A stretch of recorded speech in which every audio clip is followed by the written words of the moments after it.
I'm gonna grab the hyperlink to my stream. Wiper.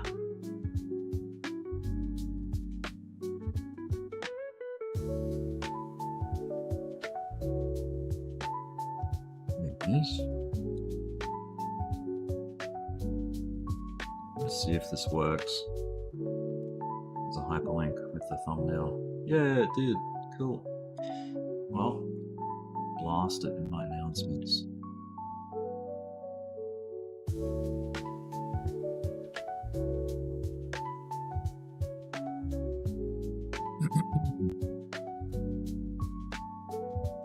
We're already in the new day, aren't we?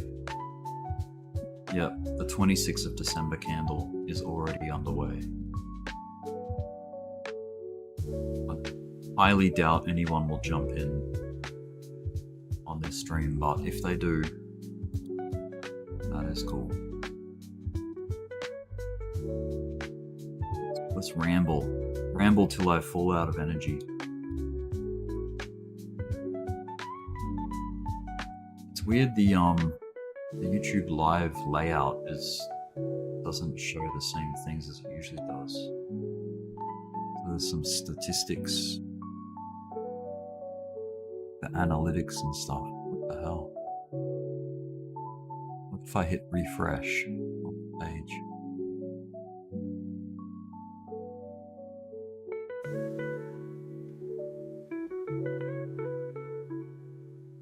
Okay. Says I've got 2 people. That's good. I'm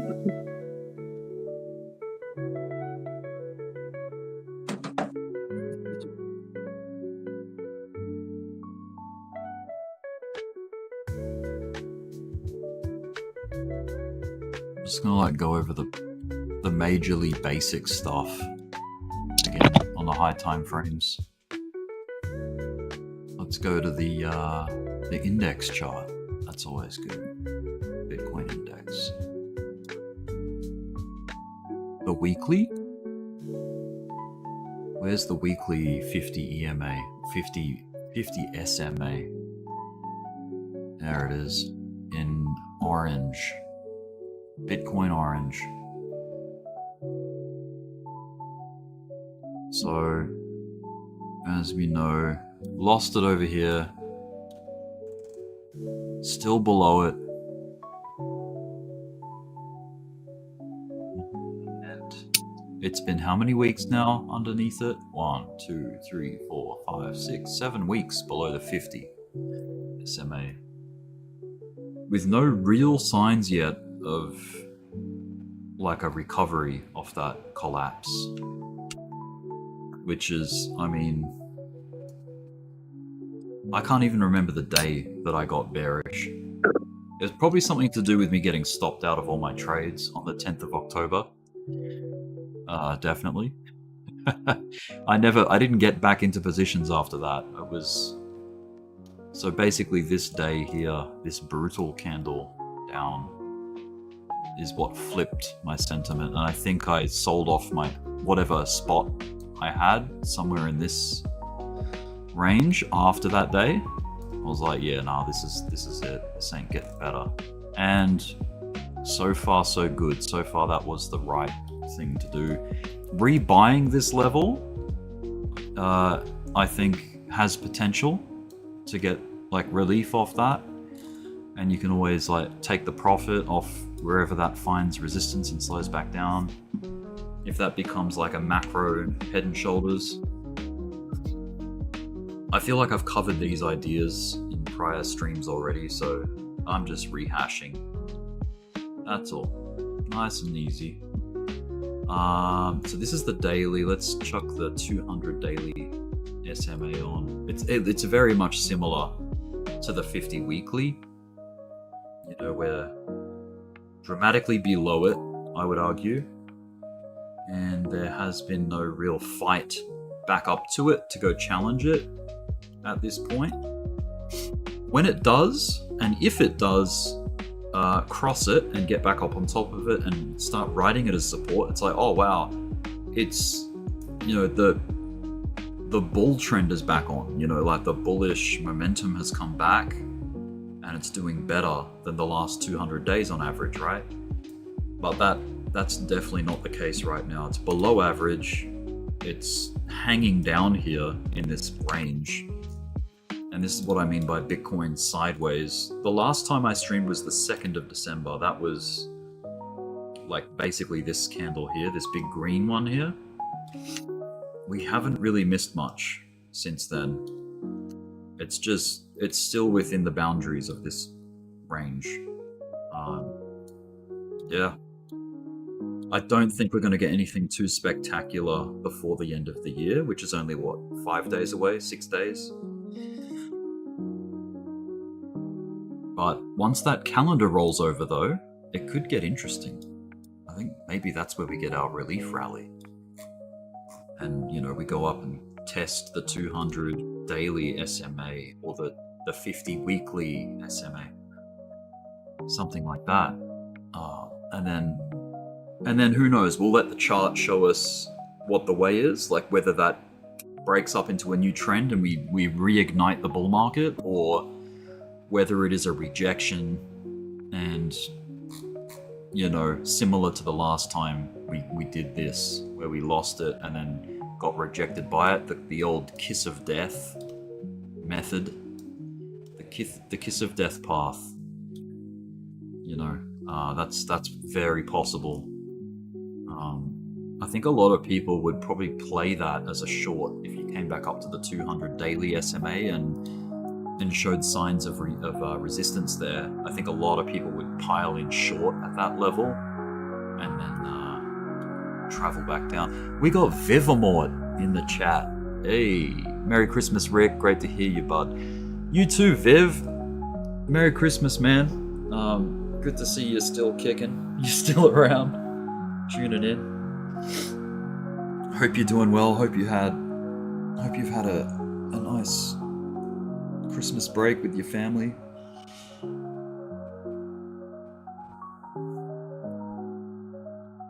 It's Boxing Day, like basically midday Boxing Day here in Australia. So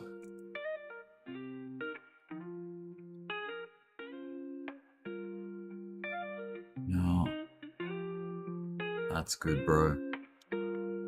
Love to hear it. Bitcoin has like,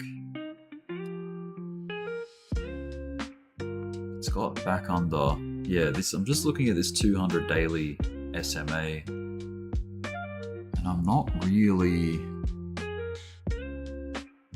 seeing anything too different from, I mean, look, there's a chance that it could be this situation where you got that dip under and we could be looking at some kind of relief to go smack a new all-time high, like technically, and then collapse afterward. But it could be one of two things. It could be this, or it could be like one of these, where it is the part where it gets the kiss of death and rejects.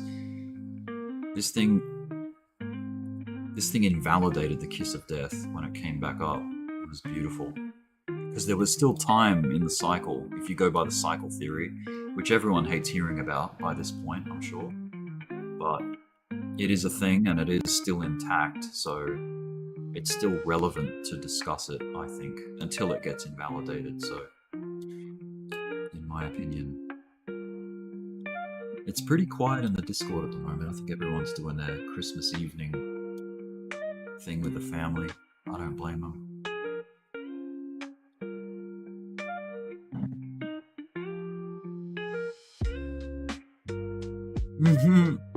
I like this one. I'm going to share this one, Jarsky. Oh, he's not in the voice chat. Shared a meme about why doesn't Santa have any kids? Open link. Why doesn't Santa have any kids? Because he only comes once a year and it's down a chimney. I like that. That's great. That's a good one.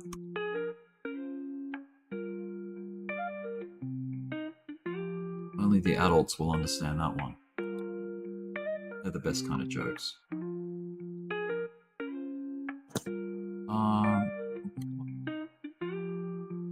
So yeah, other than that, that's really basic. As far as I haven't really done a deep dive on oscillators though lately, or in the last month. Let's go weekly to begin with, and then we'll go back to the daily. So weekly MACD, I mean, that thing crossed over weeks ago.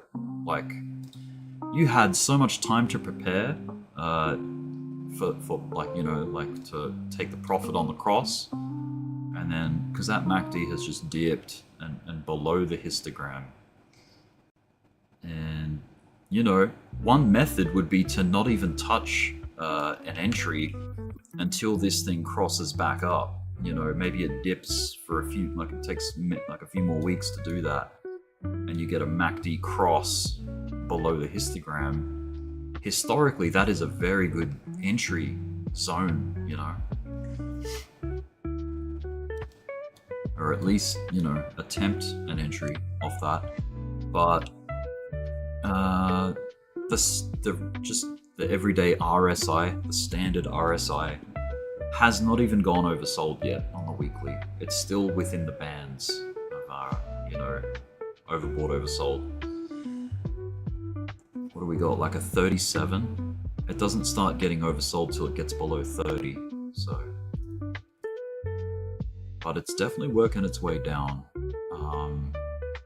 Have you noticed, of course, on the weekly RSI, the hottest part of the bull market was all the way back here. Talk about bearish divergence. All the way back at the start of last year. Start of 2024 is when we had the most strength, basically here. And then every other peak, every other push after that has been relatively weaker. Although the price has been getting higher, but each new push has been apparently, according to the RSI, weaker, which has given us this bearish divergence over time, like that. Same thing happened last cycle. We had the strongest push was to 40,000, 42, whatever it was. And then the push to 65 was weaker, and then the push to 69 was weaker again. So that was divergent as well. Same thing, same situation. But if you notice in the 2017 bull market for Bitcoin, that thing stayed hot all the way to the top, all the way to the blow off top, and then it just faded. Like, well, there was no like sort of bearish divergence to detect on the weekly chart. It was just straight up in harmony with the price, the RSI. I won't really get into stochastics on this high of a time frame, but obviously it's bottomed out at the moment, so there's room to move up. Maybe that's a relief bounce opportunity off this selling that we've had for like 2 months now.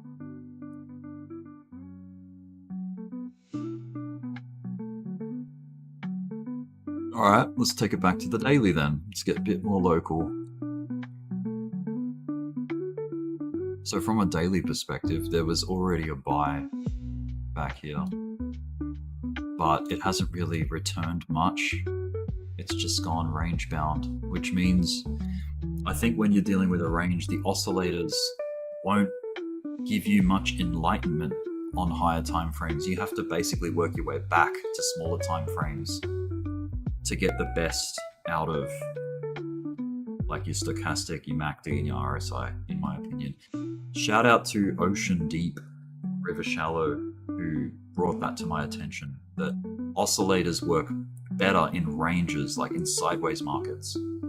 That's when the oscillators shine. When things take off, that's when moving averages work out the best, especially the Ishimoku system. Like, you know, when there's a trend, when there's a rally, this indicator's the best. But when it's sideways, it's just full of noise, like full of mixed signals and, you know, invalidations all over the place.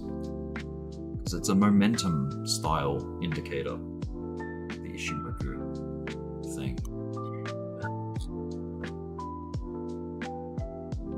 But yeah, back to the daily with the oscillators. Starting to get pretty short time frame here. Everything's kind of neutral. There's nothing really. There's no drama on either side of like selling or buying. It's pretty much middle of the road on the daily. And I think that is thanks to the fact that we've gone sideways for like basically over a month now.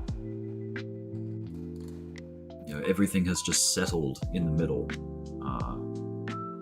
And we just have to see which way we're going to pop. And I don't think the daily is going to give you any major ideas about which direction. Maybe the weekly.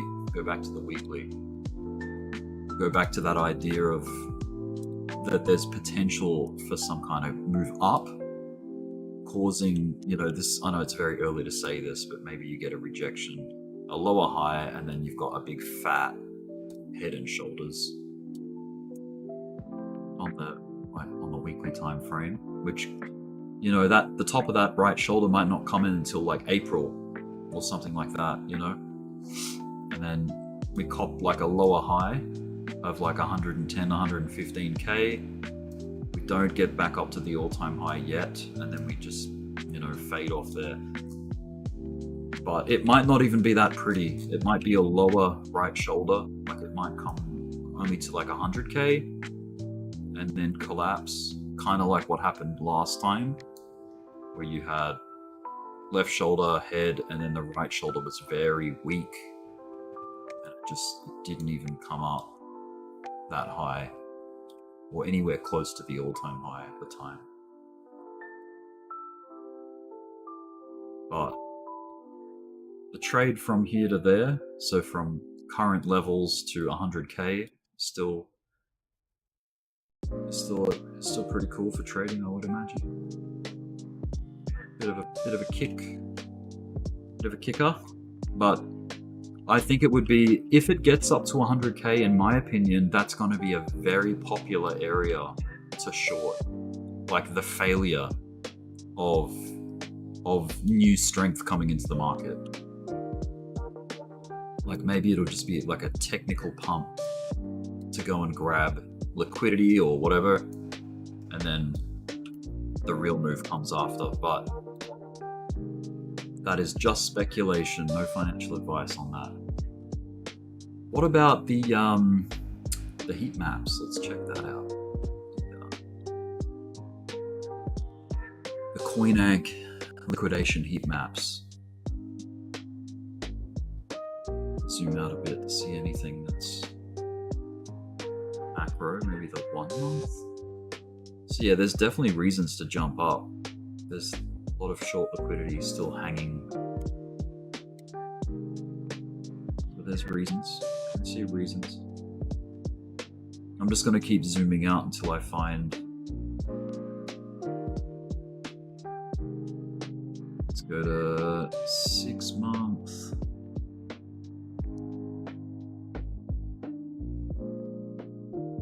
If this loads in.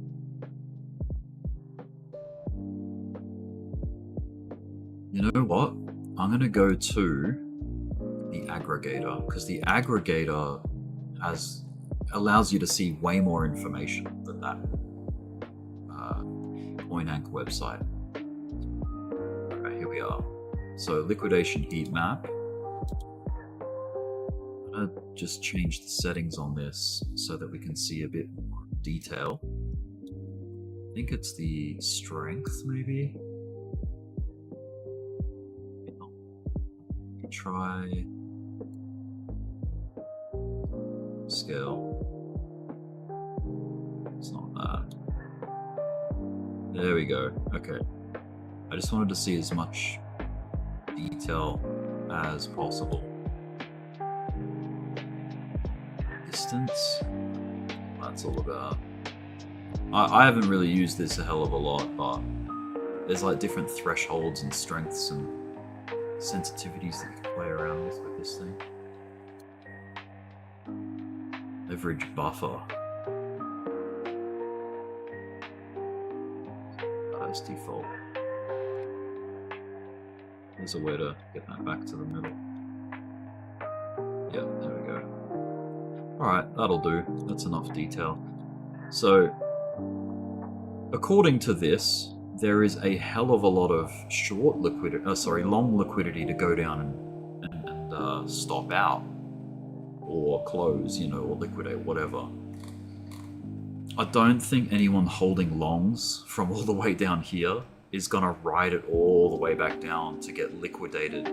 That would be ridiculous. I think most of the traders that know what they're doing, at least, have already taken profit along this bull market. Whoever got in below 20k has most likely taken profit on Bitcoin, I would imagine. Maybe there's some cowboys out there that are still holding, thinking that this is gonna march on up and that they're never gonna get taken out.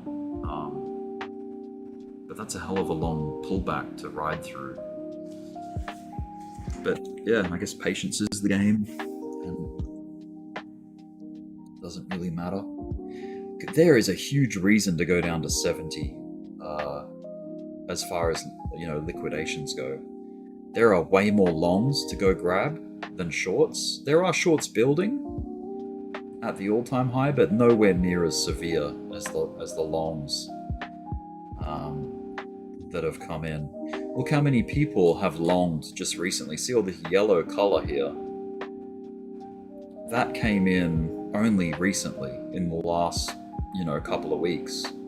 Even just a week ago, there's a lot of long liquidity that has now popped up at the level of 70k, 70, 72. So these are fresh. These are fresh positions that have just jumped into the game. People aren't really betting down at the moment. You can see that.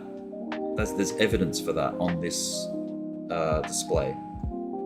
More people are like betting long than short right now. I don't know if that helps to sort of formulate your opinion on what direction it's supposed to go, but yeah, I think ultimately that could be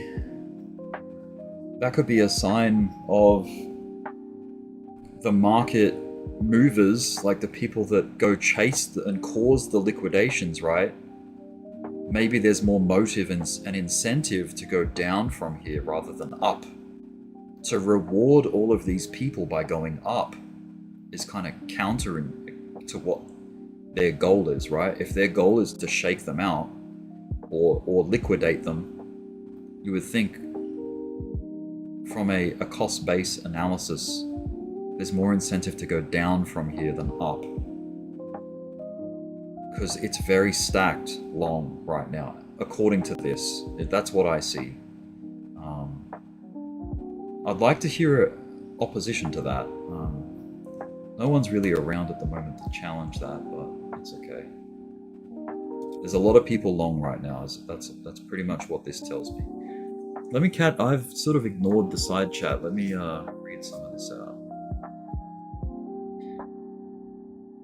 Chris Klein 5880 says, how long will you be on for? I hope you go all night, or at least leave the charts up like you did last year around this time.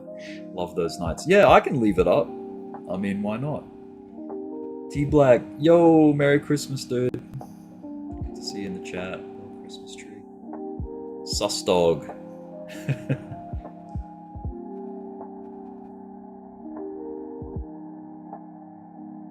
Even when crypto is crapto. Yeah. Thanks, Viv. Appreciate it. I miss your voice, Viv. You gotta come back into the Discord land. Anon coins did anywhere from 10 to 1000x since I first mentioned them here. Oh. They're not doing great now, though. Yeah. I think there's been a lot of little bursts of, little seasons, I guess you could call them, that have popped up and done very well. I'll back the music off. Hang on a sec. Let me dial that back. Someone's saying music's a little loud. There we go. So, yeah, as far as alts, I don't think you missed anything with a lot of altcoins. Maybe there's this handful that you did. Like, if you didn't buy Doge below 10 cents, you know, in 2023, you kind of missed the boat there because it went almost to 50 cents. So it 5x'd. That was a nice move on Dogecoin.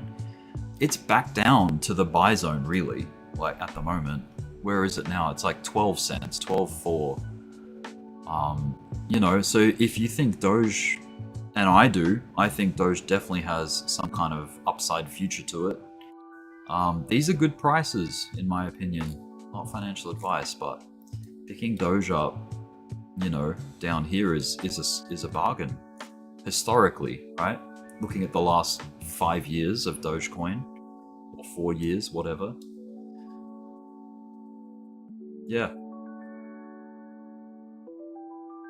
4 or 5 years worth of Dogecoin. 12 cents, 12.5 cents is decent.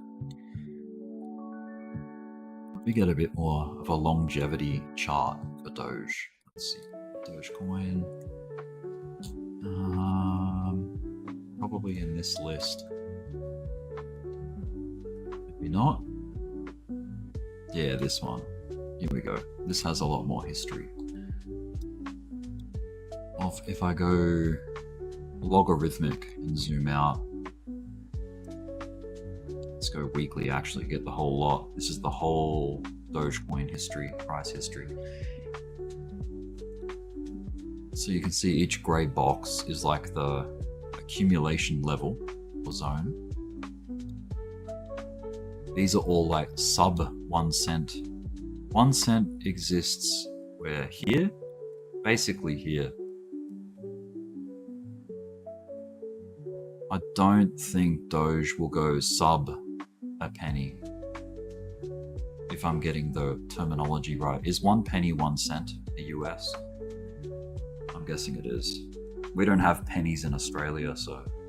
But anyway, I don't think it's going to get below a cent. My humble opinion. But a revisit into this grey box is highly likely, in my opinion. It's definitely bleeding toward it. And I think buying in that box proves to be pretty profitable. If you hang in there, if you accumulate and you wait for a pop to come outside the box, that's good. That's a good position to hold, I think, in my opinion.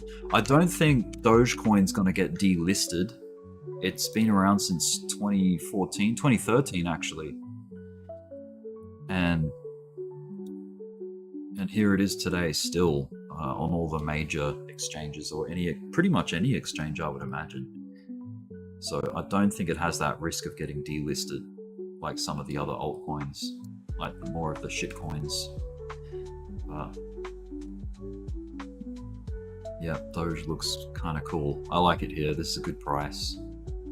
Now, historically speaking, with this situation, like any price within that box there, obviously it's on the cheaper end of that range. And then, you know, however long you plan to hold it, you just chip in what you can afford in the accumulation. This is just an idea. This is not advice. It's just my opinion. You just pick it up within there. Maybe it pops here, maybe it pops over here or over here. It doesn't matter. The point is price. I'm just really getting it price. Getting it below 15 cents. And then waiting for some kind of rally. The rally doesn't even have to last that long, as long as there is some kind of move up to take profit on. But yeah, the fact that Doge didn't get a new all-time high this bull market, at least yet, probably not, from this so-called bull market that we've had, is just kind of a reflection of how most of the alts have gone. There was no real price discovery, like blistering new all-time highs. But I think that will come. I think for coins like Doge and Shiba and all the rest of them, I think you just need the right ingredients to cook up that alt season that we're all waiting for. And part of that is quantitative easing, low to no interest rates in the US, so cheap money. Yeah, there's just some recipe pieces there that need to line up for the alts to rocket. I think that the reason this has been a Bitcoin heavy bull market, well, it always is usually, at the start at least, is because of the ETFs. There's been a very Bitcoin focused bull market since Gary Gensler and his SEC approved Bitcoin. The interesting thing is there has been altcoin approvals, but they've kind of gone unnoticed in a way, or just they didn't really produce any impressive moves or rallies. If I go to the meme coins, the blue chip type coins, a lot of these had deadlines, ETF deadlines that came and went, and they sold off.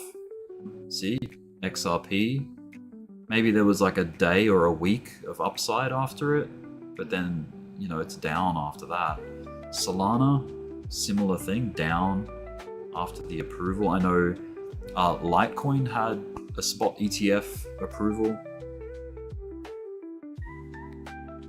Yeah, there's a few of them.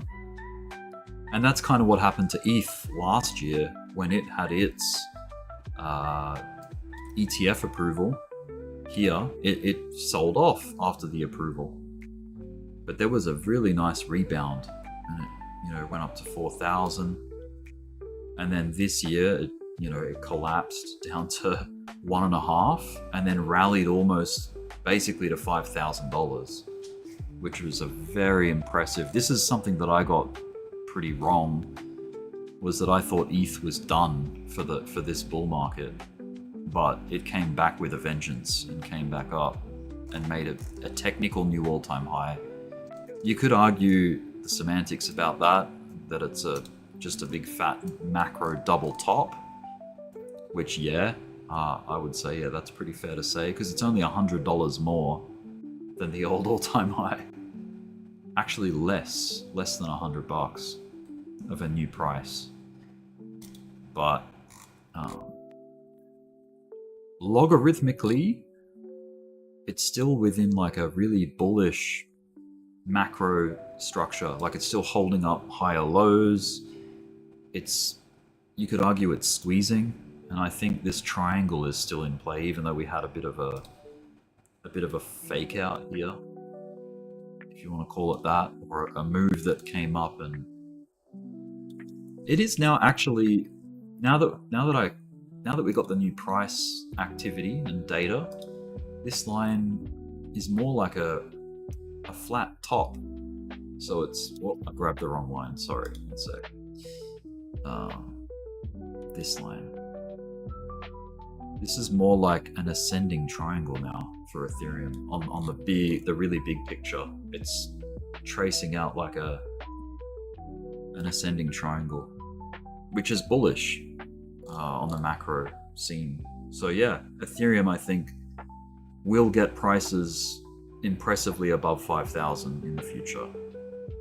I don't think it's anytime soon, but I do think it's still on the cards. Maybe in the next bull market. I know people are still hanging on to this bull market and that this is a temporary drawdown, which maybe they're right. I don't think so, but yeah, I'll be happy to eat my words if we get movement to invalidate, all of the moving averages that I've been pointing at. So far, for me, I just think the moving average situation that the charts are painting right now, ignoring that and betting against it has historically been bad. That's resulted in you holding bags, essentially. if you ignore the fact that Bitcoin got below the 50 weekly and that you think that it was going to scream up to a new all-time high, if you just hang in there, you ended up holding for, before getting back above water, for like over a year. That's basically 2 years before it even comes back up to a break-even level. Just going off the last time it happened, right? The last time you fell below the 50 weekly. That's all. But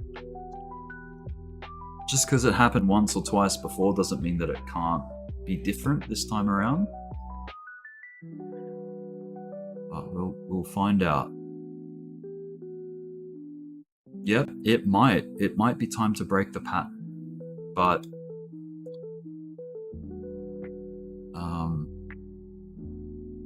I think it's more sensible to talk about a pattern breaking when it actually happens, rather than hoping for it and just thinking that it might happen, because that's kind of,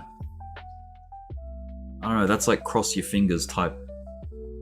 In my opinion, that's like crossing your fingers and hoping for an outcome, rather than working off reality and working off, you know, what is actually physically printed on the charts, like candles that do exist.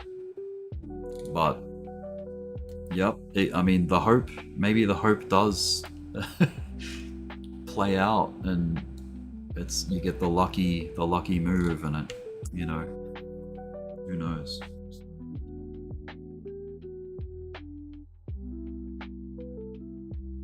Yeah, yes, I agree, SusDog. There are signs outside of the chart, so fundamental type implications that suggest that we could break the pattern, break the behavior of Bitcoin, break the 4-year cycle. And that ties in with like the Ralph Hall analysis, like the linking it to the business cycle, which is completely valid, like talking about the business cycle and how that's a more macro moving rhythm that Bitcoin somewhat follows. But you know, it's like, I don't know, it's like picking and choosing. It's like, what if you're going to talk about the business cycle, that means that cycles and behaviors should be respected, because we're talking about a cycle thing, we're talking about business cycle. So why do we reject the 4-year cycle if that has been evidently, you know, respecting that as a behavior? So we're just going to throw that out, even though that it's obeying it and it's still within, it's doing everything that the 4-year cycle suggests, that we just ignore it and say that it's not in play? No. That would be my rebuttal to the criticism of the 4-year cycle.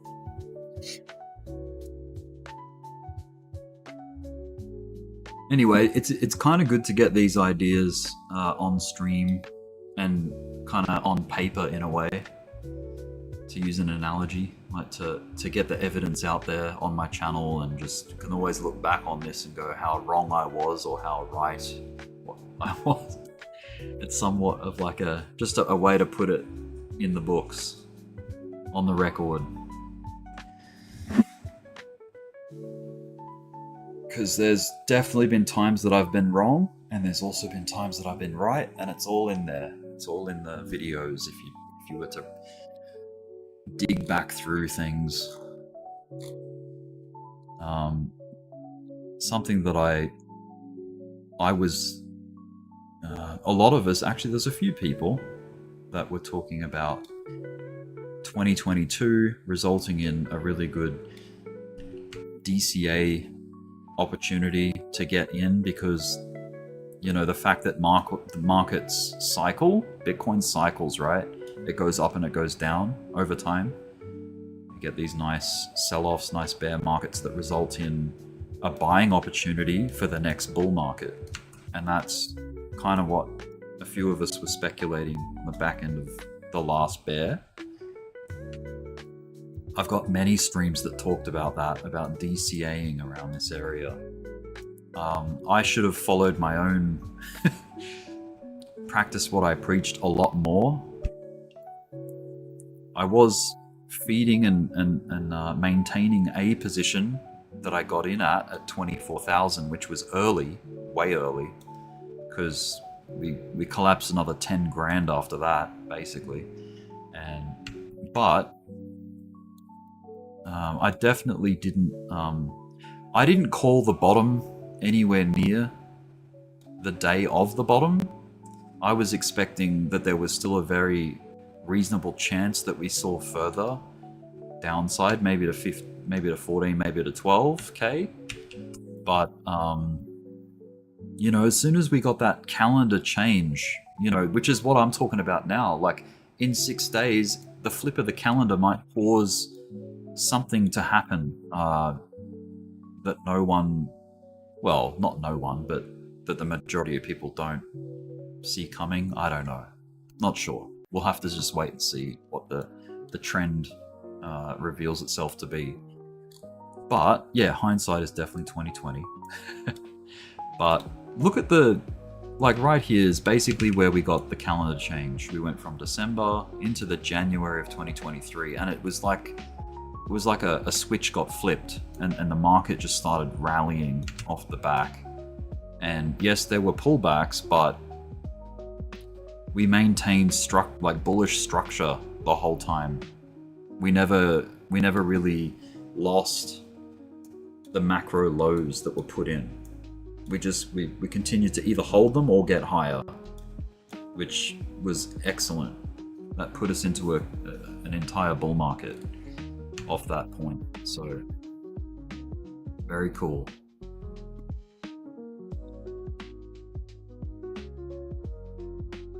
I think most of the Discord that I'm sitting in is having Christmas dinner. They've probably all got food comas from all the eating, all the Christmas food, Christmas lunch.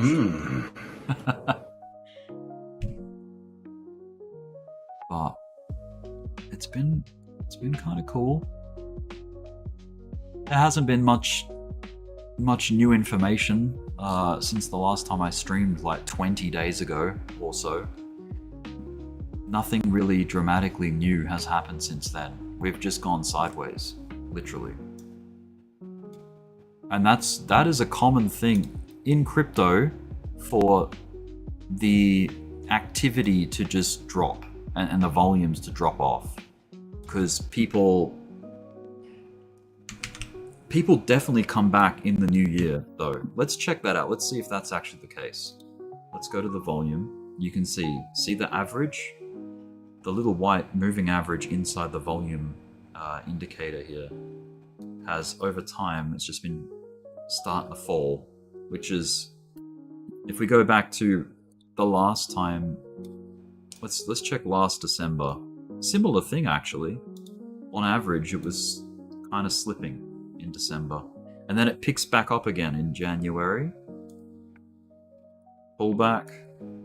February went up. Last year was a shit show because of all the tariff crap. But let's just find prior examples of what. Okay, so this one was interesting because we had the ETF approval that we were all anticipating. You know, we had the BTC ETF rally that started all the way back here in like late September is when people were like whispering about it. The applications were out and everyone was like, yeah, this is definitely going to happen. And we had this nice ETF rally that resulted in it getting approved, and then there was the sell-off, and then the actual inflows from Wall Street causing that. You know, the ETF inflows were great. That was the strongest part of the bull market, arguably, when the ETFs went live and you had all of that inflow. But that December, it was flat. Once again, look, no new highs, just kind of range bound December. Pretty typical. Maybe there was a rally that went up initially, which was cool. At the end of November, you leveled up, to like 44k, 45, from being down at like 38, which is cool. Volume in December was basically sideways. I would say there was a little drop off at the end, but yeah. Big spikes of volume in January. Like people, you know, once that fiscal year starts, once the financial year starts, people roll the dice again. You know, they get in. But let's look at the one before that. So the 2022 December is another example of just volumes dropping over time, over the December period, Christmas period, just a turn down, you know. Prices in December of 2022 had a bit of everything. There was a pump, then a sell-off, and then it went flat. But come January, it was a beautiful parabolic rally. You know, volumes picked up very strong once that calendar flipped from December to January. So let's see. Don't have to wait long to see what it does.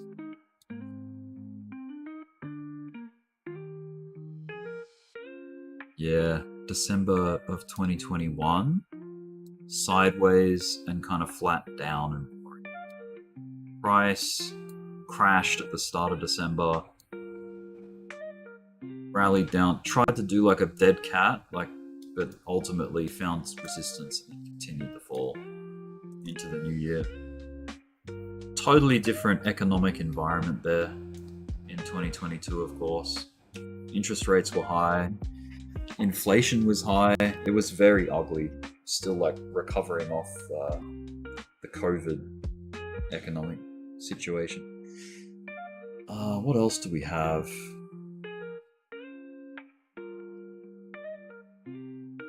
The December of the halving year, 2020.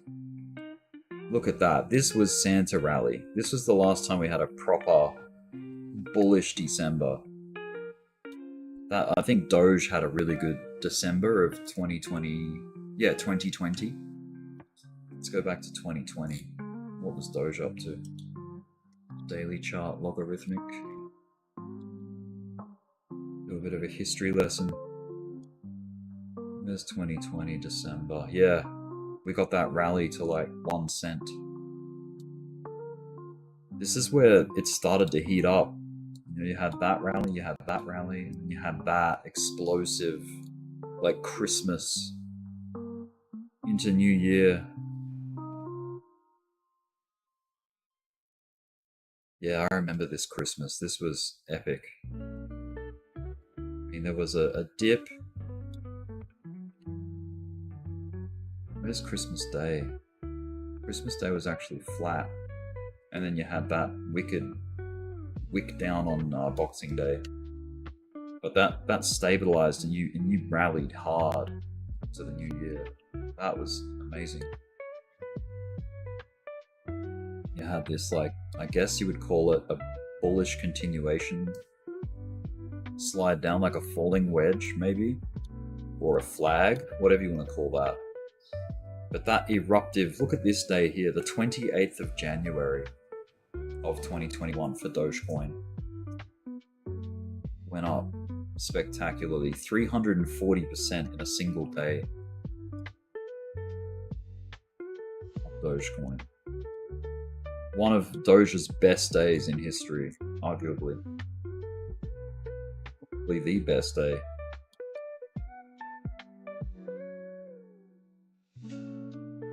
$340. Yeah, I don't think you can get a better day of performance than that. What's this one? 56. Yeah. What did happen on that day to cause that? The 28th of January. I'm gonna look it up. I'm gonna Google it. 28th of January 2021, Doge.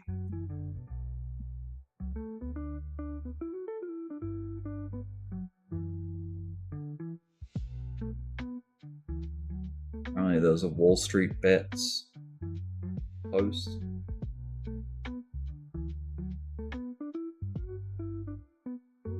Wall Street Bets.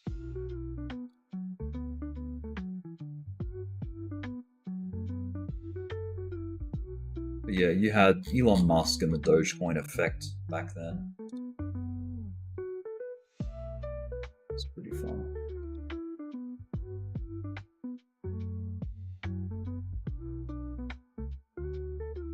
Oh, I can't believe I have to work today. In like 3 hours I have to be there. Sucks. Oh.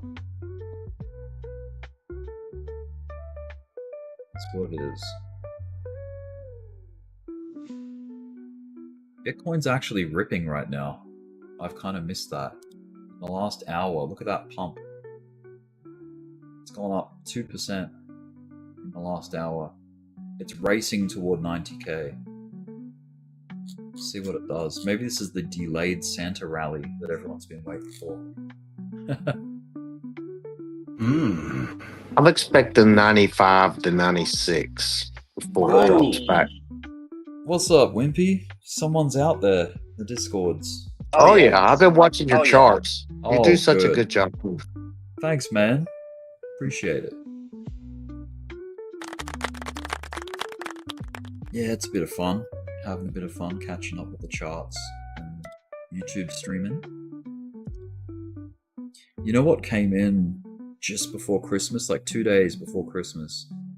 A YouTube payment, like for me, you know, like a streamer payment. I haven't had one of those in like, I would say at least a year.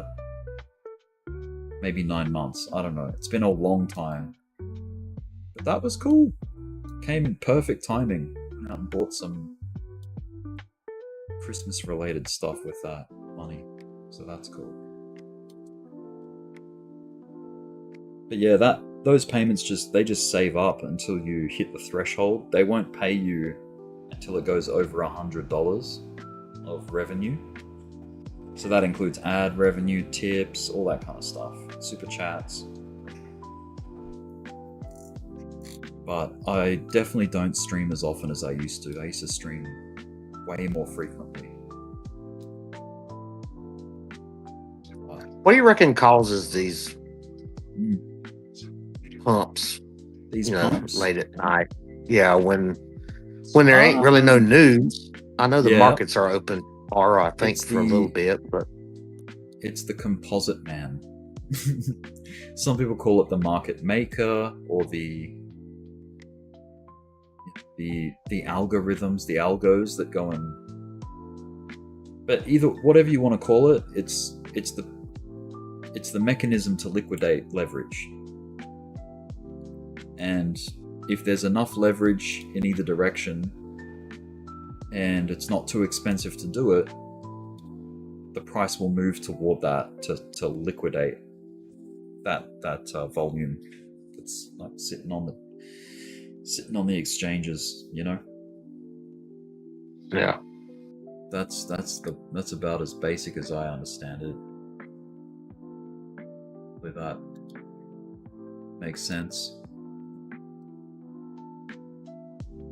But yeah, then I'm guessing, just like if you go down to a 15-minute chart on Bitcoin, I'm guessing that a bunch of people went at fairly decent leverage short here, or like in this area, and their liquidations were like close by enough for the market to move it up toward there to shake them out and grab their liquidity, grab their liquidation, or stop losses, that kind of thing. Same thing happens, like if people long, it'll happen in the opposite direction. Like you'll get a spike down, like a nasty drop down to go and deal with the people that did get long in this level.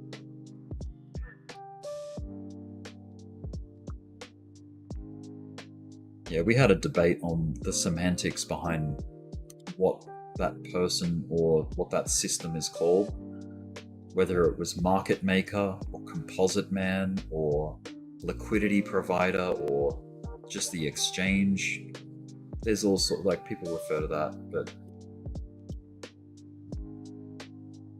a lot of people colloquially, is that how you say that word?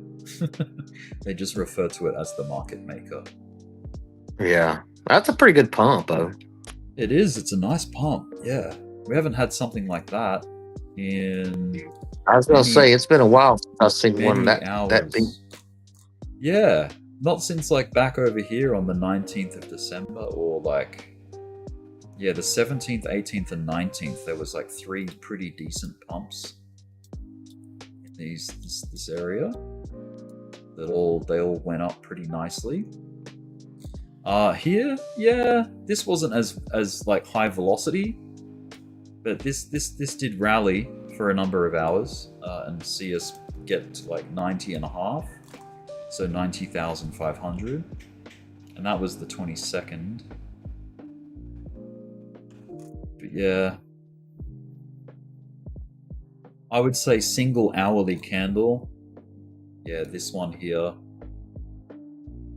Probably, yeah, maybe that could be included as part of it. Followed by a dump. Yeah, this one here, very impressive to the upside, and over here too. Of this style of magnitude, like that velocity, where it just races up without looking back.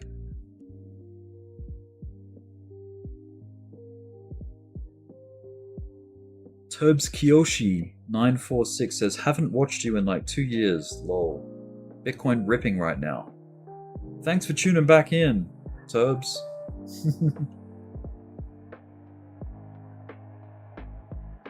Nice to see you. I wonder what gold and silver's doing. This is a Christmas night stream. I wonder if there's any Christmas related things in there. Where's Santa Claus? There he is.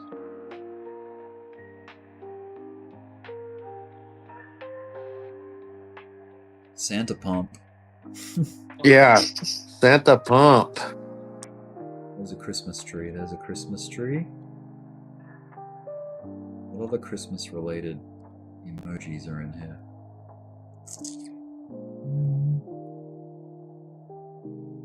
Maybe there's a Christmas present or a Rudolph. You know, I had some bias, set down into the 70s. A lot of different things. I just don't know if we're gonna get there. Yeah, I think there's still a good chance we will, but it just won't be. It won't be like today, I don't think, or tomorrow. I think nothing too dramatic will happen until the new year is here, in my opinion. What do you think about that? I don't think anything too outside of what we've been getting. Nothing range breaking, because we've been just in a range the whole time. Yeah, I could see maybe the Clarity Act stalling or getting stuck, or some news there that would maybe wick a candle down, but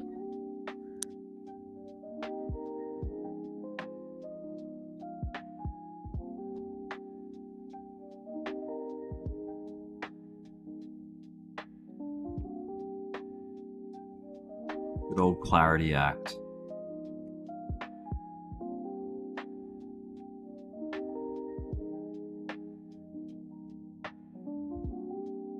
Some presents under the tree here.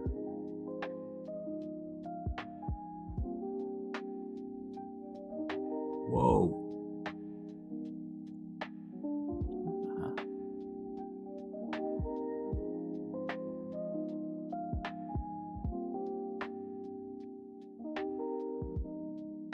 Oops.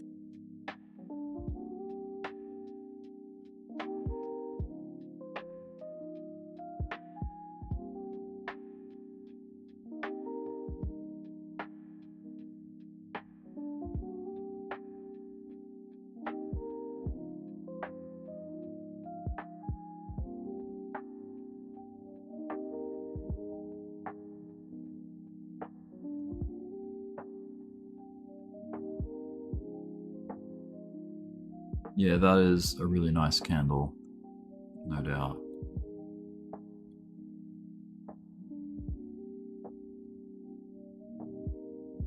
Santa candle. The day after Christmas.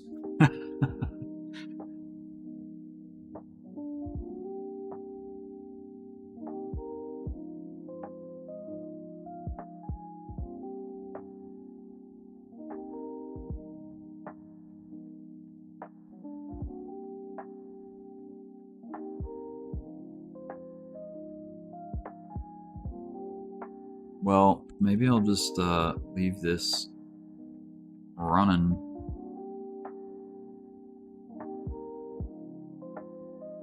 Let's get a multi-view going, maybe.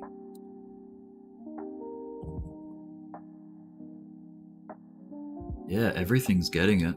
All the majors like Ethereum, XRP, Solana, BNB, Dogecoin, Link, Sui.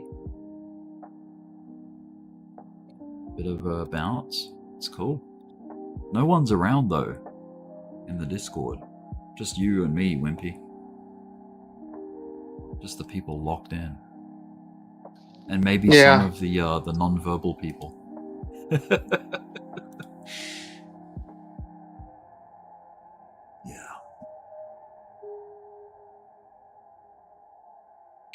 So let me ask you, Rick. So when you see that move on Bitcoin like that, yeah, you know, evidently, you know, there's a lot going on there. There's a big push, a big buy. There's volume but too why behind it. why does everything have the same move? I mean, everybody Good doesn't question. buy all the Right. cryptos at the same time. They just buy. Right. You know, who's thinking of buying Sui when Bitcoin jumps up? Right. Some of the things that I just think about a lot. That's a good question. It's like why do they all? It's like someone had a multi-buy on everything at once, kind of thing. I have the same question, to be honest, and I can't give you the ultimate answer because I don't know, but I can guess. My speculation is that maybe it is just like natural altcoin buying, because every coin has activity in it, buying and selling at varying, volumes, but Bitcoin is very influential, so that whenever there is some kind of decent move out of Bitcoin, you're going to get in-kind moves from the altcoins, like for whoever's actively trading it at that time. Or, on the other hand, the other idea that I have, so that's more of a natural idea. The other hand is that there's some kind of exchange-based or market maker, liquidity provider action that they've executed, and it's causing across-the-board moves up on everything. That's like the other. So that percentage move up was Ethereum the same, or was it more? That just kind of, I follow that a lot about. I think I got better chances of making, gains, if I put it in Ethereum than I do Bitcoin right now. Yeah, I mean, if you go down the line by market cap, the cheaper you go on market cap, like the lower on market cap you go, arguably, it's not always the case, but arguably the higher the performance you get out of them. Like this move up on Bitcoin would be worth, let's measure it, like from the bottoms to the high point, 2.8%, 2.86. And then on Ethereum, it's, let's see, this is getting obscured, 3.5, so it's stronger. It's a stronger move on Ethereum. And then if you go to XRP, maybe that's even stronger again, because it's smaller than Ethereum by market cap. No, it's actually performed weaker than Ethereum. Ethereum has had more action than something that is smaller than it, which is counterintuitive. But Solana went up 4, So just judging by this move, this rally, Solana has outperformed Bitcoin, Ethereum, and XRP on that move, because it's smaller by market cap. And then you look at something even smaller again, like Dogecoin. That's gone up. 3.7. So yeah, it depends, man.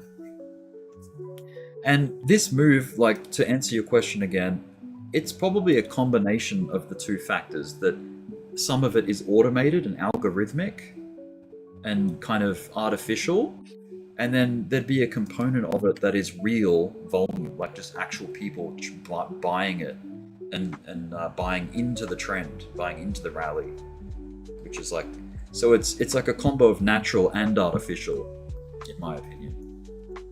I don't know to what ratio, but maybe it's more artificial than it is natural. But yeah, I'm I gonna don't look think at bubbles. I don't think you can see get a if, like, clear answer to it, though. You know,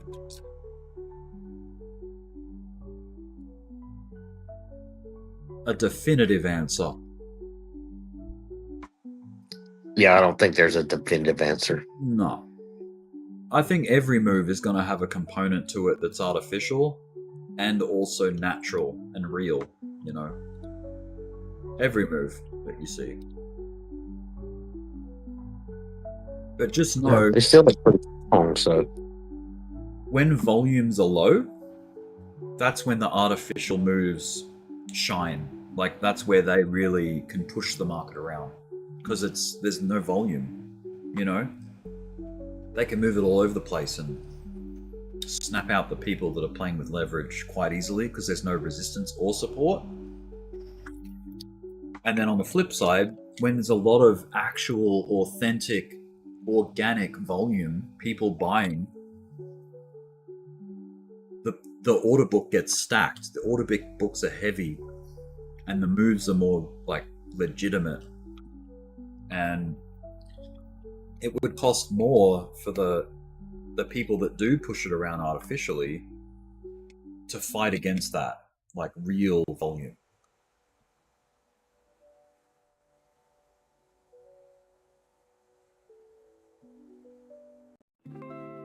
But yeah, sadly,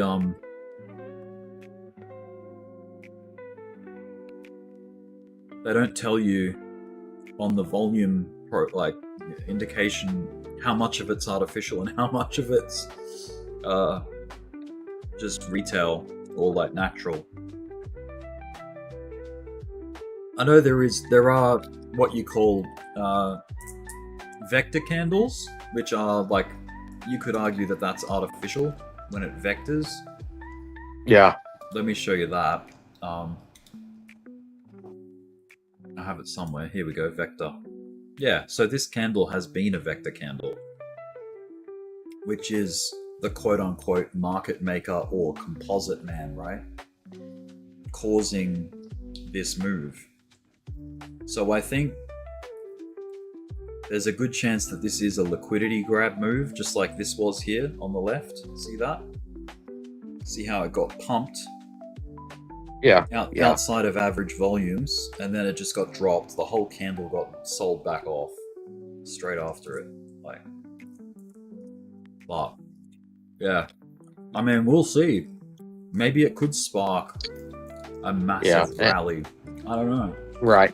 If we can see that hold and not that candle shooting straight back down, then, you know, maybe there's some backbone to it. Yeah.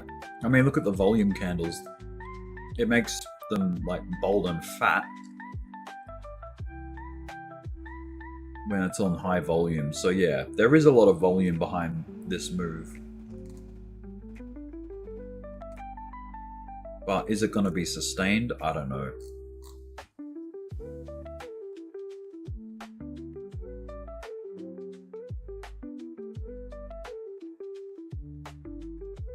We'll see. The last time the market maker pushed the market up to a level and the market sustained the move up was here. See how they pushed it? And then normal they kind of look came in. identical. Yeah. So that was cool. But they tried to do it over here, but no one showed up to sustain the market at this level. No one showed up to buy it. So they just let it die off and it came back down again, you know? But yeah, we just have to see if they can drum up enough interest to attract buying, like from the natural market. Because if not, this thing will just go back down again. People Yeah, have to well, I show guess up, basically. Yeah. the Asian markets are waking up, right? Yeah, and it is a weird time of year. Like obviously with the fact that it's Christmas or it's just been Christmas, so I don't know how many people are actually actively involved in the charts at the moment. But I don't know, China. I don't know if China celebrates Christmas as heavy as the Western countries do. But yeah,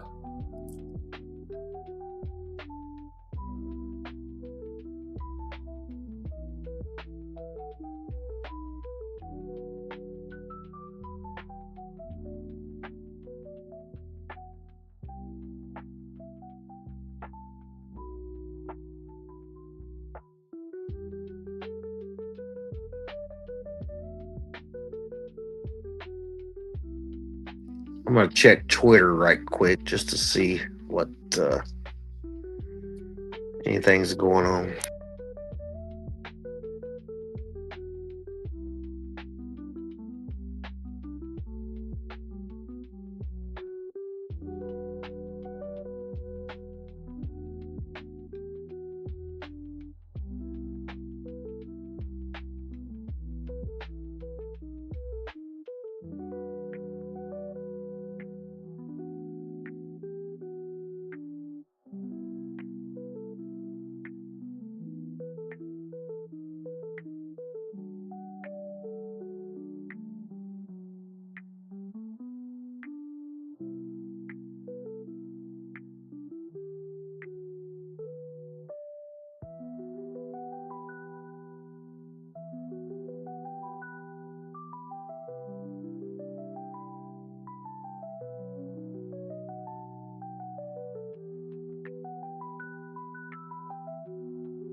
Rick?